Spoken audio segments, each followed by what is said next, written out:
करके जो है सरकार को के पास डिमांड रखने का प्रयास किया।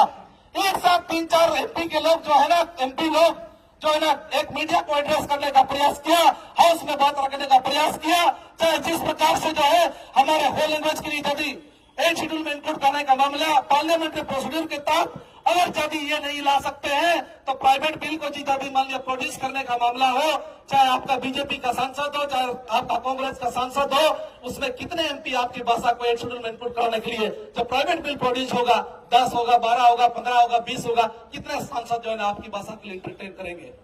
तो ऐसी ऐसी समस्या है, इस समस्याओं के साथ हम लोग झेल रहे हैं। इस समस्या को समझने का मतलब यही होता है कि हम लोग किसी न किसी प्रोग्राम के माध्यम से अपने सोसाइटी के लोगों को इसका इंफॉर्मेशन और अवेयरनेस हमारे सोसाइटी में जाए। पहले जैसे ही हमारे सोसाइटी में ये अवेयरनेस फैलेगी, निश्चित रूप से कल के दिन में ये सामाजिक और राजनीतिक रूप से हमारे हो भाषा के लिए एक मुद्दा बनेगा और कल के दिन में राष्ट्रीय स्तर पर हमारी हो भाषा को 8वीं अनुसूची में शामिल कराने के लिए जो है ये एकदम आपके पास राजनीतिक मुद्दा बन जाएगी। इसलिए अब समय को आगे का कार्यक्रम को देखते हुए मेरी भी प्रश्न होगी कि गवर्नमेंट ऑफ इंडिया जो मोदी की सरकार चल रही है,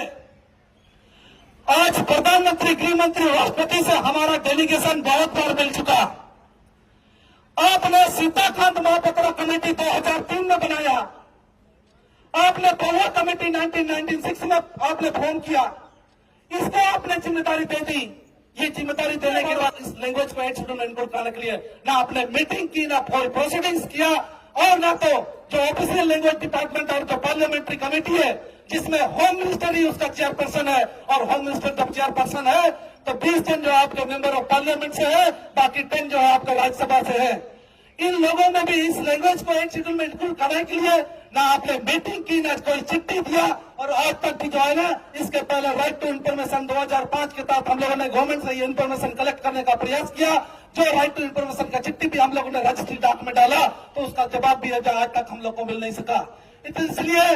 अब मोदी सरकार हमारी इस भाषा के लिए जितनी चिंतित नहीं है वो हमारे भाषा के लिए गैर जिम्मेदार है। ऐसी भारत सरकार को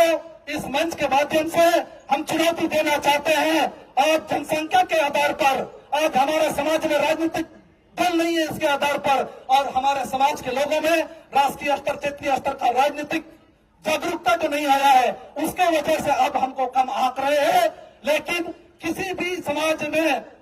लगातार आंदोलन, लगातार संघर्ष और लगातार प्रयास के माध्यम से स्टेट भी मिला है हम लोग को, भाषा भी मान्यता मिलती जा रही है, लिपि का विकास हो, धर्म की बात हो, इस सब दिशा में एक न एक दिन हम लोग जो है ना इस दुनिया में